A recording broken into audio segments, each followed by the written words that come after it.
नमस्कार, स्वागत है आप सभी का सक्सेस स्टेप्स के इस यूट्यूब चैनल में। आज के इस वीडियो में हम बात करेंगे विश्व जनसंख्या दिवस 2020 के बारे में। पूरे डिटेल के साथ हम इस वीडियो में जानेंगे कि विश्व जनसंख्या दिवस की क्या क्या खास बातें हैं, इससे जुड़े कौन कौन से इम्पॉर्टेंट फैक्ट और पॉइंट बन सकते हैं जो आपके आने वाले आगे जितने भी परीक्षाएँ हैं उसके लिए महत्वपूर्ण हो सकते हैं। तो उन सभी हम इम्पॉर्टेंट पॉइंट और फैक्ट को कवर करेंगे जो विश्व जनसंख्या दिवस से बन सकते हैं। तो अगर आपको वीडियो अच्छा लगता है तो इस वीडियो को लाइक कीजिएगा, इस वीडियो को शेयर कीजिएगा। इसके साथ अगर आप हमारे चैनल पहली बार आ रहे हैं तो हमारे चैनल को सब्सक्राइब भी जरूर कर लीजिएगा। तो चलिए वीडियो को शुरू करते हैं। सबसे पहले हम बात करेंगे विश्व जनसंख्या दिवस मनाया कब जाता है। तो दुनिया भर में बढ़ती आबादी के प्रति लोगों को जागरूक करने के लिए जो है प्रत्येक वर्ष 11 जुलाई के दिन विश्व जनसंख्या दिवस को मनाया जाता है। तो आप इसे याद रखिएगा, प्रत्येक वर्ष 11 जुलाई के दिन जो है विश्व जनसंख्या दिवस मनाया जाता है। पहला फैक्ट आपको याद रखना पड़ेगा। उसके बाद पहली बार यह विश्व जनसंख्या दिवस मनाया कब गया था, तो 1989 में दिन था 11 जुलाई का। इसी दिन जो है विश्व जनसंख्या दिवस मनाया गया था पहली बार।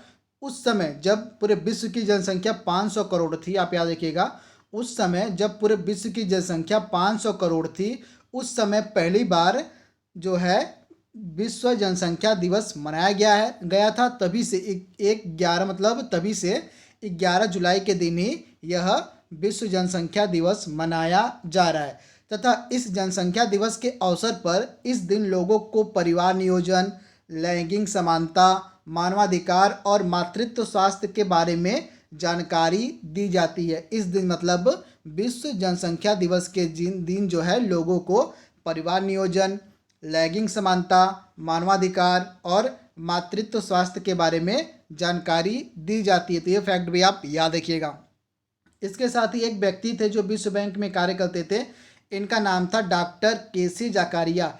इन्होंने ही संपूर्ण विश्व की आबादी जब 5 अरब हो गई थी, संपूर्ण विश्व की आबादी जब 5 अरब हो गई थी, उस समय इन्होंने यह दिन मनाने का सुझाव दिया था, विश्व जनसंख्या दिवस को। तो इसे भी आप याद रखेंगे। इनका नाम है डॉक्टर केसी जाकारिया। इन्होंने संपूर्ण विश्व की जब आबादी 5 अरब हो गई थी तो उस समय इन्होंने यह सुझाव दिया था कि प्रत्येक वर्ष 11 जुलाई के दिन जो है आप लोग विश्व जनसंख्या दिवस मनाइए। इस दिवस की जो स्थापना है वह की गई थी यूएनडीपी के द्वारा, यूनाइटेड नेशन डेवलपमेंट प्रोग्राम, यानी जिसको हिंदी में हम कहते हैं संयुक्त राष्ट्र विकास कार्यक्रम की जो गवर्निंग काउंसिल है, इसी के द्वारा पहली बार इस दिवस की स्थापना की गई 1989 में। तो इसे भी आप याद रखिएगा, यह भी फैक्ट आपके एग्जाम में पूछा जा सकता है। किसके द्वारा, तो यूनाइटेड नेशंस डेवलपमेंट प्रोग्राम यानी कि संयुक्त राष्ट्र विकास कार्यक्रम के द्वारा।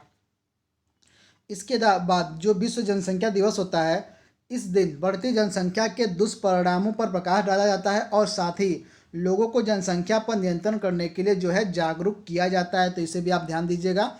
विश्व जनसंख्या दिवस पर विभिन्न कार्यक्रमों का आयोजन किया जाता है जिसमें जनसंख्या वृद्धि की वजह से होने वाले खतरों के प्रति लोगों को आगाह भी किया जाता है। तो ये सभी जो कार्य हैं, ये सभी जो इनिशिएटिव हैं वो विश्व जनसंख्या दिवस के मौके पर उठाए जाते हैं। तो इसे भी आप ध्यान दीजिएगा। वर्तमान में जो विश्व की जनसंख्या वो लगभग 777 करोड़ पहुंच गई है। यहाँ पे याद रखिएगा, जनसंख्या बढ़ती रहती है हमेशा। तो एग्जैक्ट फिगर की अगर हम बात करें तो 777 करोड़ लगभग, आप याद रखिएगा, लगभग 777 करोड़ विश्व की जनसंख्या हो गई है। तो इसे भी आप ध्यान दीजिएगा। इसके साथ ही पूरे विश्व की जो जनसंख्या है 777 करोड़, इसमें से लगभग 132.4 करोड़ जो आबादी है वह केवल भारत में रहती है। तो इसे भी आप ध्यान दीजिएगा। पूरे विश्व की जनसंख्या है 777 करोड़, जिसमें से 132.4 करोड़ लोगों की जो आबादी है वह सिर्फ भारत में रहती है। तो इसे भी आप ध्यान दीजिएगा। विश्व की जो जनसंख्या है, विश्व की जनसंख्या में प्रति वर्ष 83 मिलियन की वृद्धि भी दर्ज की जा रही है। तो इसे भी आप ध्यान दीजिएगा। इसके बाद हम बात करेंगे विश्व की सर्वाधिक जनसंख्या वाले देश कौन कौन से। तो पहले नंबर पर आपको मिलेगा चीन। चीन की जो जनसंख्या है वो 1 अरब 38 करोड़ है, जो पूरे विश्व की आबादी का 18.3% है। और भारत आपको मिलेगा दूसरे नंबर पे। भारत की जो जनसंख्या है, जनसंख्या के मामले में भारत दूसरे नंबर पे आता है पूरे विश्व में। भारत की कुल जनसंख्या को अगर हम देखें तो इसकी कुल जनसंख्या है 1 अरब 32 करोड़, जो पूरे विश्व की आबादी का लगभग 17.5% है। जैसे भी आप ध्यान दीजिएगा, जो भारत की जनसंख्या है वह पूरे विश्व की आबादी का लगभग 17.5% है। तो इसे भी आप ध्यान दीजिएगा, तो ये भी आपके एग्जाम में प्रश्न पूछा जा सकता है। उसके बाद तीसरे नंबर पर आपको मिलेगा अमेरिका, चौथे नंबर पर आपको मिलेगा इंडोनेशिया जनसंख्या के मामले में। उसके बाद ब्राज़ील का नंबर आता है 5वां, और 6वें नंबर पर आपको मिलेगा पाकिस्तान। तो ये टोटल 6 सर्वाधिक जनसंख्या वाले देश हैं। पहले नंबर पे हो गया आपका चीन, दूसरे नंबर पे आपका हो गया भारत, तीसरे नंबर पे आपका अमेरिका, चौथे नंबर पे इंडोनेशिया, आपको 5वें नंबर पे मिलेगा ब्राज़ील, और 6ठे नंबर पे आपको मिलेगा पाकिस्तान। तो इनका क्रम भी आपके लिए इम्पॉर्टेंट है। उसके बाद वर्तमान में सबसे तेज़ गति से जनसंख्या वृद्धि करने वाला देश कौन सा है? तो अफ्रीका महाद्वीप का देश है नाइजीरिया। तो इसे भी आप ध्यान दीजिएगा, अफ्रीका महाद्वीप का एक देश है नाइजीरिया, जो विश्व में सबसे तेज़ गति से जनसंख्या वृद्धि करने वाला देश है। ऐसा माना जा रहा है कि अगर जनसंख्या की जो वृद्धि दर है नाइजीरिया में ऐसी ही रही तो 2050 तक जो है नाइजीरिया यूएसए को पीछे करके वह विश्व का तीसरा सबसे अधिक जनसंख्या वाला देश बन जाएगा। तो इसे भी आप ध्यान दीजिएगा, अगर नाइजीरिया की जो जनसंख्या है इसी तरह से तेज़ गति से बढ़ती रही तो जो नाइजीरिया है वह 2050 तक संयुक्त राष्ट्र अमेरिका को पीछे करके जो है तीसरे नंबर का सबसे अधिक जनसंख्या वाला देश बन जाएगा। तो ये फैक्ट भी आप याद रखिएगा।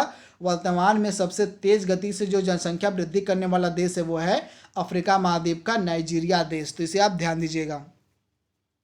इसके बाद बुजुर्ग, मतलब दुनिया में बुजुर्गों की जो संख्या लगातार बढ़ रही, मतलब जो बुजुर्ग लोग हैं उनकी जो संख्या है वह पूरे विश्व में काफ़ी तेज़ी से बढ़ रही है। अगर हम 1950 के दशक की बात करें तो 1950 के दशक में जो है सबसे अधिक जनसंख्या पूरे विश्व में युवाओं की थी। तो इसे भी आप ध्यान दीजिएगा, 1950 के दशक में सबसे अधिक जनसंख्या युवाओं की थी, परंतु वर्तमान टाइम में यानी कि प्रेजेंट में जो है युवाओं की संख्या कम होती जा रही है और जो बुजुर्गों की संख्या है वह काफ़ी अधिक मात्रा में बढ़ रही है इस समय, यानी कि पूरे विश्व में। तो इसे भी आप ध्यान दीजिएगा। तो ये भी फैक्ट याद रखने लायक है।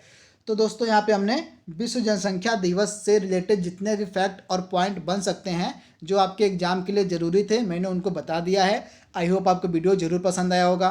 तो आज के लिए बस इतना ही। Thank you, thanks for watching, thank you.